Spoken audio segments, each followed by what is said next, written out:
మార్గశిర మాసంలో ఈరోజు విశేషంగా శ్రీ సీతారామచంద్ర స్వాములకి విశేష పూజలు నిర్వహించడం జరిగింది. ముఖ్యంగా ఈ మాసం అంతా కూడా విష్ణుమూర్తికి ప్రీతికరమైనటువంటిది. భగవద్గీతలో భగవంతుడు అందించినటువంటి ఆ గీతలో శ్రీకృష్ణ పరమాత్ముడే సాక్షాత్తు మార్గశిర మాసాన్ని నేనే అని చెప్పడం జరిగింది.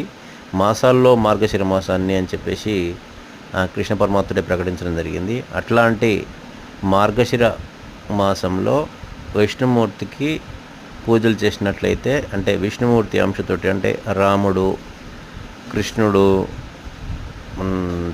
వెంకటేశ్వర స్వామి, ఈ విధంగా విష్ణు రూపాలను పూజించినట్లయితే, అమ్మవారితో సహా పూజించినట్లయితే, లక్ష్మీనారాయణులకు పూజించినట్లయితే మీకు అనుకున్నటువంటి ఫలితాలు వస్తాయి.